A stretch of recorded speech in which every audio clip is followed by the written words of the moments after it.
Bonjour à tous et bienvenue, nous sommes ravis de vous retrouver dans La Cote Immo, votre nouveau rendez-vous immobilier du lundi au vendredi sur Bismart et sur Radio Immo. Et comme d'habitude, nous retrouvons Sylvain Lévy-Valency à la coprésentation de cette émission. Bonjour Sylvain. Comment ça va Nicolas ? Toujours bien, et vous ? On va parler de patrimoine et d'architecture. Exactement, un sujet qui nous passionne. Alors je rappelle quand même pour ceux qui nous découvrent seulement aujourd'hui, vendredi, que La Cote Immo, c'est des débats, des analyses, des expertises consacrées à l'immobilier, avec des rubriques variées, notamment un sujet d'économie, de construction de la ville qui sous-tend toutes les émissions.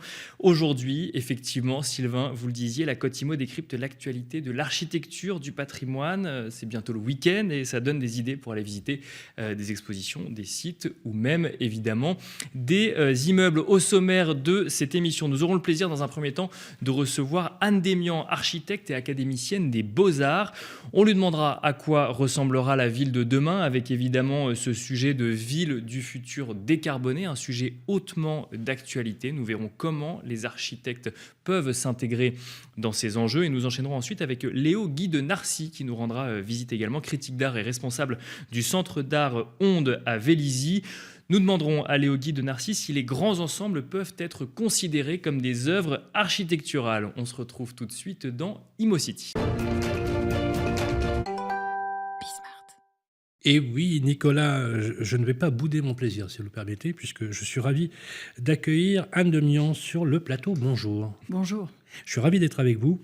Vous êtes architecte et vous êtes académicienne des Beaux-Arts. Et vous êtes la première femme académicienne des Beaux-Arts.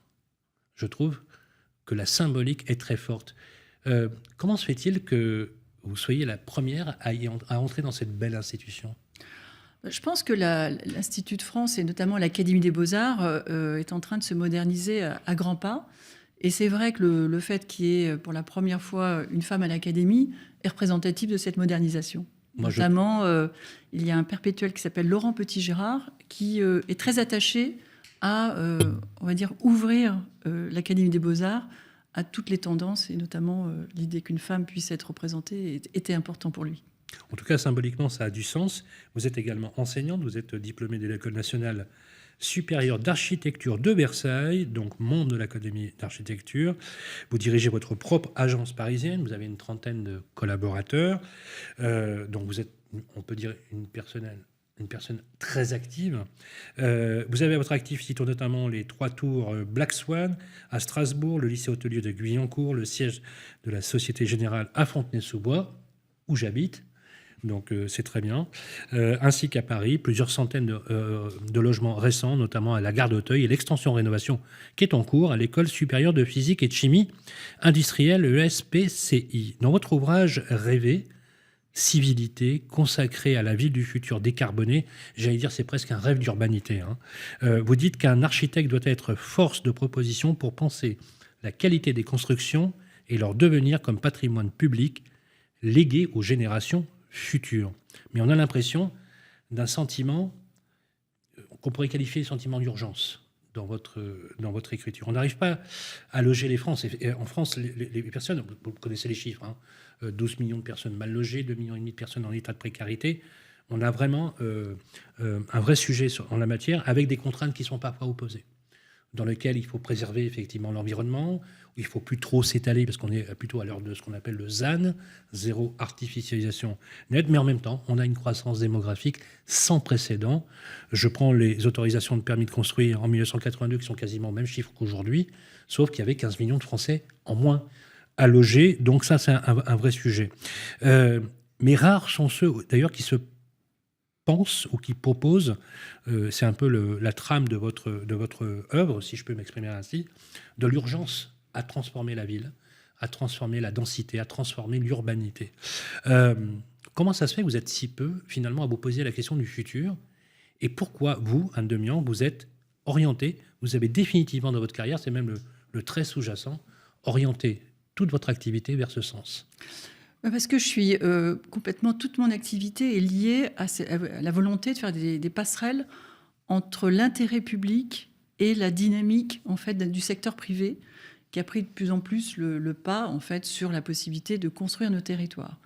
Donc il me semble extrêmement important d'arriver à trouver cet équilibre dans dans cette nouvelle, en fait, ce nouveau cadre qui va nous permettre de penser les villes du futur.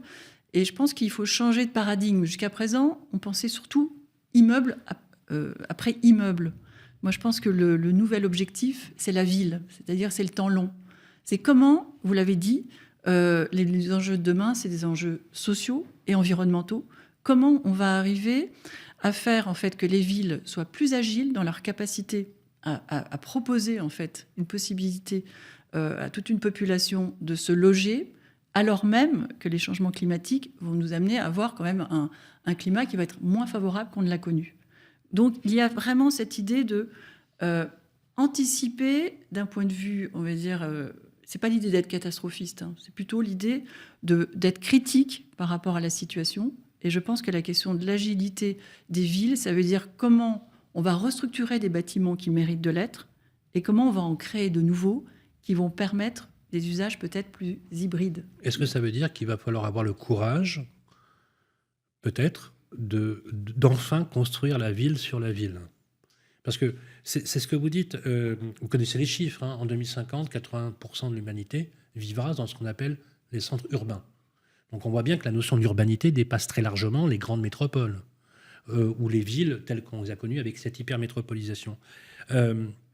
Comment fait-on pour résoudre cette équation, justement, de la densité et du flux démographique important, compte tenu, alors à l'échelle de la France, effectivement, on est sur des climats tempérés, donc j'allais dire que c'est gérable, mais il y a des zones du monde dans lesquelles on a un assèchement des terres, on a des afflux de population à cause de la pression hydrique.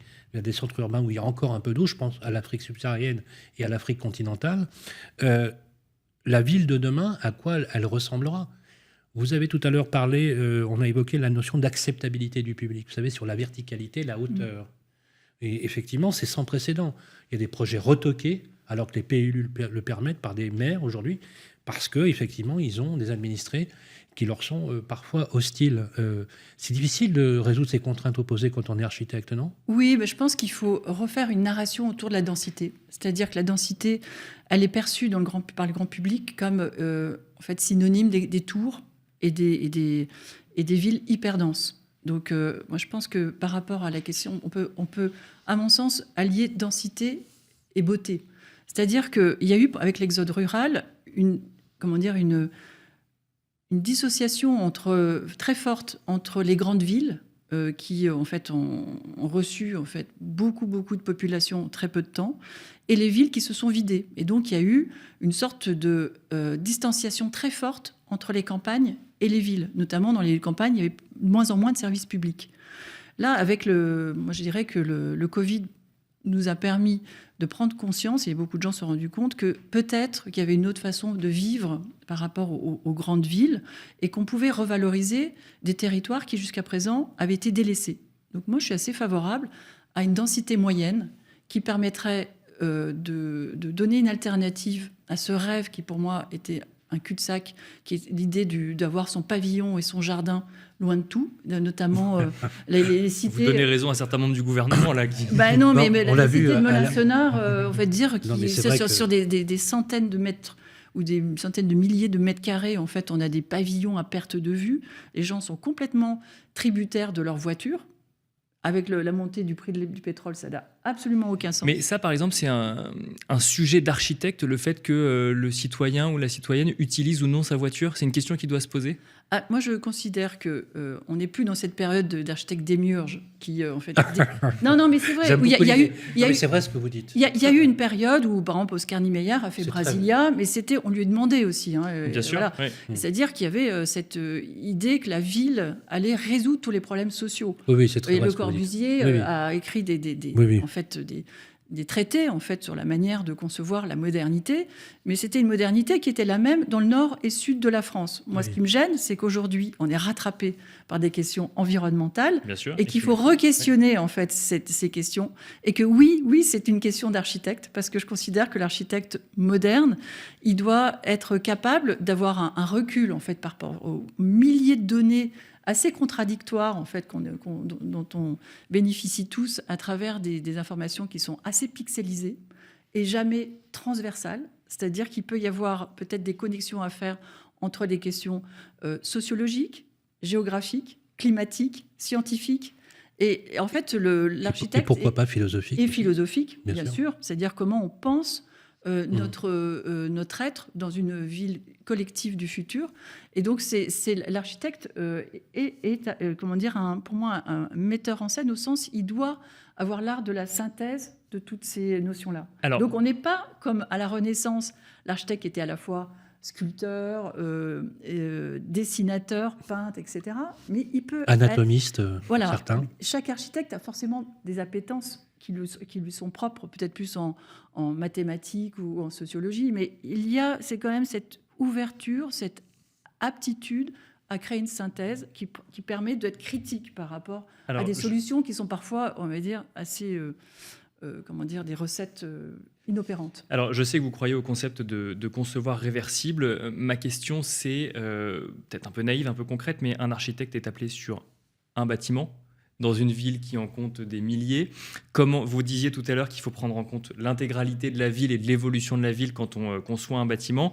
Comment est-ce qu'on peut faire alors que finalement on n'agit que sur un bâtiment, sur la construction d'un bâtiment, et que il y a l'architecture, mais il y a surtout les normes énergétiques, en fait, qui aujourd'hui, le principal moteur d'évolution du bâtiment, c'est les normes énergétiques. L'architecture n'est pas prise en compte, en tout cas par les pouvoirs publics aujourd'hui. Votre question est tout à fait, effectivement, importante. Pour vous donner un exemple, moi je pense qu'un architecte, c'est quelqu'un qui a la possibilité de résister à une prorogation de dispositifs qui ne sont pas forcément adaptés à des évolutions, des situations qui sont changeantes. Par exemple, quand je fais les Black Swan à Strasbourg, c'était en 2014, la question de la réversibilité n'était absolument pas en jeu. Et c'était un projet de 30 000 m². On me demandait de faire du logement, du bureau, de l'hôtel, de résidences étudiantes, résidences-services, etc. Donc un projet extrêmement mixte. Et en fait, on me demandait d'être designer de ces différentes fonctions. Et ben moi, j'ai dit... Des différents moments de vie, finalement. Non, c'est-à-dire que souvent, l'architecte, il est là pour juste dessiner ce à quoi doivent ressembler des bureaux, ce à quoi doivent ressembler des logements, etc. Et ben moi, j'ai dit non. En fait, aujourd'hui, on était en 2014. Les problèmes, en fait, de l'agilité, en fait, de savoir ce qu'on aura besoin demain, on ne le sait pas. D'ailleurs, le programme, il a changé à plus de 50% au moment où j'ai gagné le concours et au moment où on l'a réalisé. Donc, j'ai plutôt fait la synthèse de ce que pourrait être un bâtiment commun à l'idée d'une certaine domesticité. Parce que travailler ou se loger ou être étudiant ou être, on va dire, une personne âgée, au final, on a besoin de hauteur, balcon extérieur, et de faire en sorte que le bâtiment il soit adapté climatiquement à la région. C'était à Strasbourg, donc je fais un bâtiment plutôt épais, ce qui permet d'avoir une inertie thermique. Donc je résous des problématiques énergétiques adaptées à une situation donnée. Je ne ferai pas la même chose au sud de la France. D'accord, ouais. Et je crée en fait des espaces extérieurs qui sont, parce que comme c'est continental, à Strasbourg, il fait chaud en été. Donc les espaces extérieurs, ils sont protégés par des brises-soleil inclinables. Donc tous les espaces extérieurs sont utilisables. Donc ils ne seront pas des lieux de stockage, d'armoires quelquefois inesthétiques qu'on peut voir dans certaines opérations parce que les espaces extérieurs sont inhabitables. En fait, c'est souvent, vous savez, l'architecture, c'est du bon sens. C'est un rapport à la question de l'économie. Parce que le fait d'avoir pensé un bâtiment identique pour des bureaux, pour des logements, etc., au final, ça m'a permis de faire un bâtiment de meilleure qualité et qui va pouvoir durer dans le temps et qui va pouvoir changer. Et pour donner envie de changer, il faut que le bâtiment il soit désirable. Par exemple, Haussmann, il a fait des bâtiments désirables. Qui sont toujours désirés aujourd'hui, d'ailleurs. Toujours désirés, voilà. C'est-à-dire qu'il a fait des bâtiments de qualité. À tort ou à raison. Ah, ça, c'est un autre débat. Pour rénover un bâtiment haussmannien, par l'extérieur, d'ailleurs, de toute façon, la mairie de Paris a donné le là, c'est niet, hein, voilà. Pas de rénovation par l'extérieur pour les bâtiments haussmanniens. Mais vous voyez, par exemple, là, c'est bâtiment par bâtiment, ils ne sont pas forcément très très bons énergétiquement. Mais la ville est exemplaire, la ville haussmannienne était exemplaire d'un point de vue densité. Bien que Paris est la ville la plus dense au monde après Bombay. Voilà. Donc en fait, bâtiment par bâtiment, les bâtiments ne sont pas bons d'un point de vue énergétique, mais à l'échelle de la ville, le bâtiment est très bien parce qu'à partir du moment où on aura résolu comment on arrive à allier la juxtaposition de déplacements doux et déplacements motorisés, on arrivera peut-être à faire le tour Alors, de la question. c'est dommage, on a envie de vous poser plein de questions. D'ailleurs, je vais vous faire dessiner un rond de serviette ici, puisque vous puissiez venir plus souvent, parce que beaucoup de questions se posent sur justement le réenchantement de l'urbanité par cette attraction, puisque le beau est quelque chose qui est destiné à tous et à toutes. Le beau est un droit social. Voilà, et réenchanter la ville est un vrai sujet par rapport à cet urbanisme triomphant des années 70 que certains ont appelé un urbanisme criminogène. Oui. Et je fais allusion à 2 ouvrages que j'aime beaucoup, que j'ai beaucoup appréciés. Désastre urbain de Thierry Pacaud et Faut-il détruire les tours de grande hauteur. Voilà, Thierry Pacaud, que vous connaissez bien, une œuvre considérable. C'est intéressant de se poser les bonnes questions, parce que bien souvent, dans la fabrique de la ville, l'absence de critique et de recul nous empêche parfois d'avoir une pensée un peu... ce que n'avait pas d'ailleurs, ce qu'avait le préfet Haussmann. Il faut quand même rappeler que le préfet Haussmann, c'est 30 000 immeubles abattus en 17 ans, et on a érigé une ville. Ça ferait rêver n'importe quel législateur aujourd'hui. Et on conclura là-dessus. Merci beaucoup Anne Démian. Je rappelle que vous êtes architecte et académicienne des Beaux-Arts. Et quant à nous, on se retrouve tout de suite avec Sylvain Lévy-Valency dans l'Expert Immo. Vous êtes toujours dans la Côte Immo, votre rendez-vous immobilier sur Bismart et Radio Imo. Nous avons à présent le plaisir de recevoir Léo Guy de Narcy. Bonjour Léo Guy de Narcy. Bonjour. Bienvenue dans la Côte Immo. Vous êtes critique d'art, mais vous êtes également responsable du Centre d'art de Londe à Vélizy. On va se poser ensemble la question de la considération. Comment considérer les grands ensembles urbains, et on va se demander s'ils peuvent être considérés comme des œuvres architecturales. Alors la question peut faire sourire, parce que généralement, quand on se balade devant des grands centres, des grands ensembles urbains, ils dénotent pas forcément par leur beauté. En tout cas, c'est la vision grand public du sujet. Vous avez peut-être une vision un peu différente sur le sujet, Léo Guy de Narcy. Oui, alors je pense que si la question doit être est-ce que ça peut être des œuvres d'art, c'est dans tous les cas des œuvres qui font partie de nombreuses œuvres d'art. C'est des œuvres avec lesquelles on vit aujourd'hui une histoire visuelle qui nous accompagne. Et en ce sens, ce que l'on a cherché à démontrer dans l'exposition Les Grands Ensembles, justement, ou encore dans l'ouvrage qui l'accompagnait, c'est comment est-ce que cette histoire visuelle des grands ensembles est également une histoire qui accompagne la modernité artistique. Si on prend pour point de départ Le Corbusier, ou effectivement cet homme de Vitruve, qui est le modulor, qui a permis de construire ensuite l'ensemble des grands ensembles, justement, jusqu'à des œuvres plus récentes dans les années 80 ou 90, moment où l'objet grand ensemble est devenu un symbole même de la création artistique à travers certains phénomènes de société comme la haine ou encore comme l'émergence du hip-hop et du rap français. Cette histoire des grands ensembles... Ça, c'est le côté positif, on va dire, des grands ensembles. Hein. Voilà.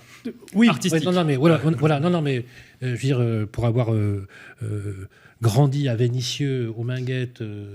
et à la Duchère, à Lyon, c'est la partie enchantée, j'allais dire, des grands ensembles, effectivement, l'émergence de courants artistiques, du graphisme, du graffiti, effectivement, qui est devenu maintenant un street art inclus. Mais le corollaire des grands centres urbains a été beaucoup caractérisé par l'enclavement aussi. Oui, et justement, quand on regarde cette histoire donc, lyonnaise, qui est ô combien emblématique dans l'histoire des grands ensembles, notamment de ces premières révoltes urbaines qui sont nées dans cette région de France, on regarde qu'en corollaire, le travail, par exemple, d'un photographe comme Mohamed Bourouissa, dont la série Périphérique, qui a été acquise très rapidement dès 2005 par la Cité de l'Immigration, traduisait aussi dans sa présentation et dans sa mise en image de ce que devaient devenir les émeutes justement de 2005. En ce sens, les artistes ont toujours été précurseurs dans le regard qu'ils pouvaient poser sur les grands ensembles.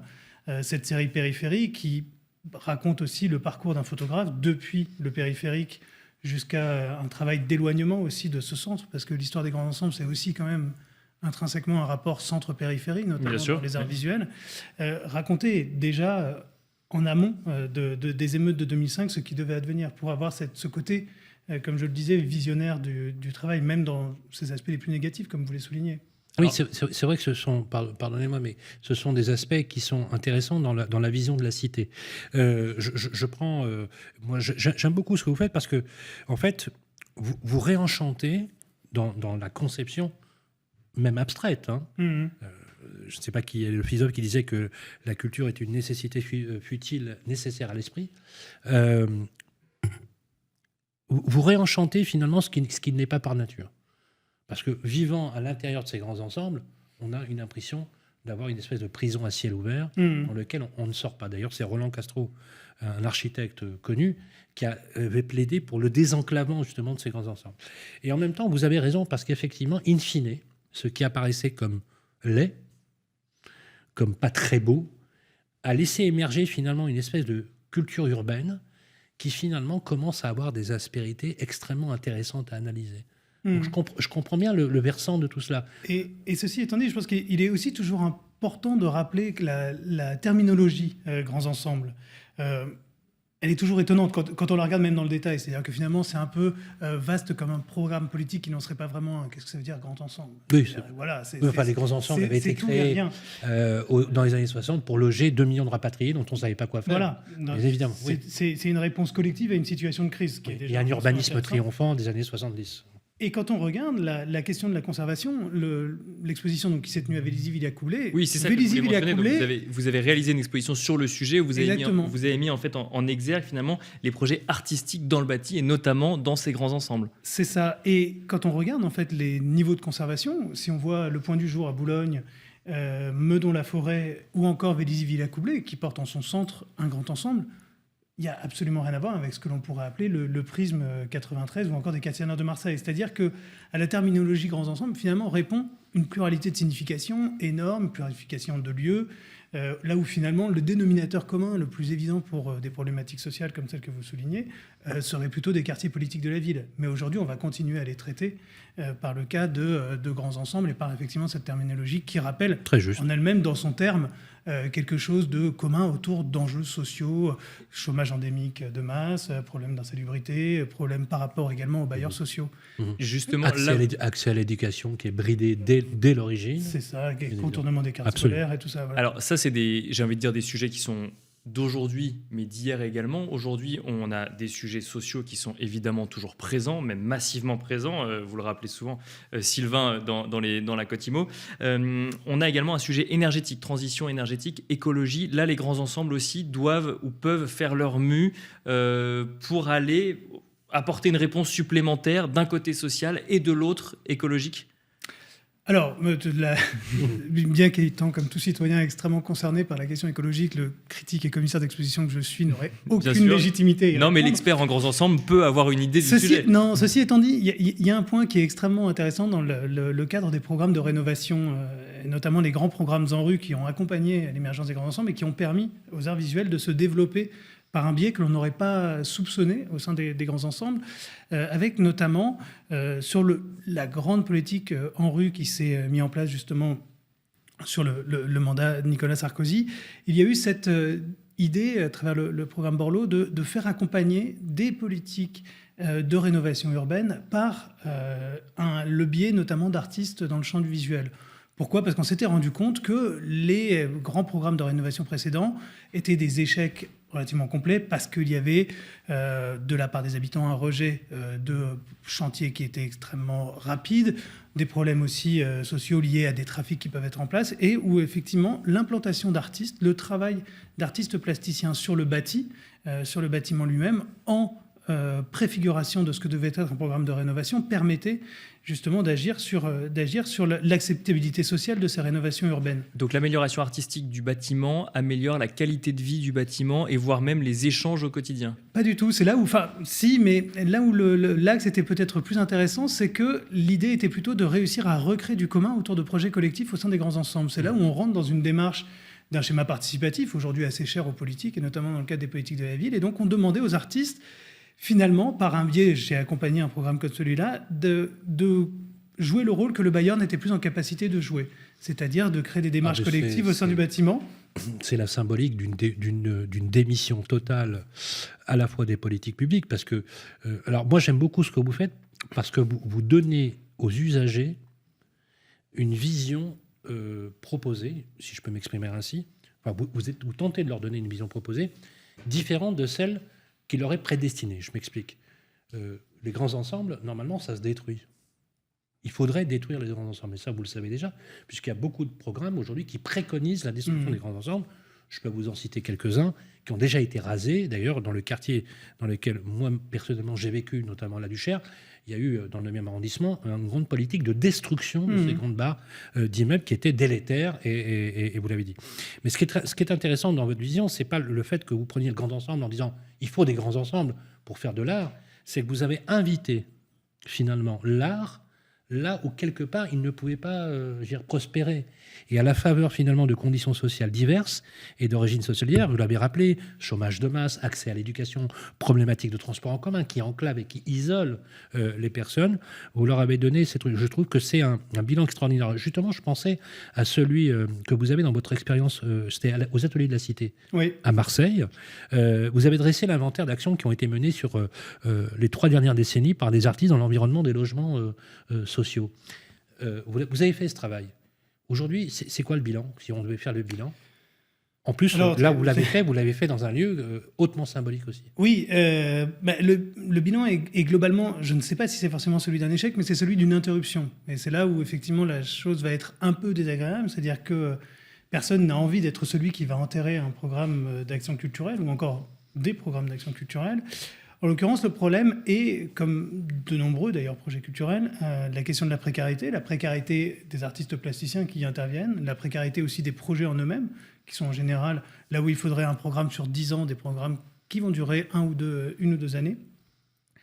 Et le bilan est qu'effectivement, il y a un appétit des artistes plasticiens, parce que, encore une fois, se confronter au grand ensemble, c'est aussi se confronter à ce symbole de la modernité né au même moment que l'art contemporain. C'est-à-dire qu'il y a aussi un lieu d'expérience voilà, il y a aussi cette idée que finalement, si on considère que l'art contemporain est né au lendemain de la Seconde Guerre mondiale, les grands ensembles aussi, c'est-à-dire que c'est un peu le jumeau architectural de la discipline, et aussi celui d'une attente des habitants. Après, ce serait peut-être un petit peu long à développer ici, mais il y a aussi toute cette problématique du participatif qui, dans le champ de la création contemporaine, comme dans le champ du politique, comme partout, est en général quelque chose que l'on va attendre, que l'on va réclamer. Et quoi de plus difficile à saisir et à comprendre que qu'est-ce que c'est que le public d'une œuvre d'art, qu'est-ce que c'est que celui qui va y participer, qu'est-ce que c'est que celui qui l'accompagne, est-ce que ce sont toujours les mêmes, est-ce qu'un passant fait partie des publics, est-ce que le simple usager fait partie du public ou des participants, et ça, on n'a pas forcément la réponse directement. Merci beaucoup Léo Guy-Denarcy. On ne pourra pas aller plus loin dans la discussion malheureusement aujourd'hui, mais c'était un plaisir de vous avoir en plateau. Je rappelle que vous êtes critique d'art et responsable du Centre d'art de Londe à Vélizy. C'est la fin du coup de la Côte Imo, c'est la fin de cette édition, mais c'est surtout la fin de la première semaine de la Côte Imo.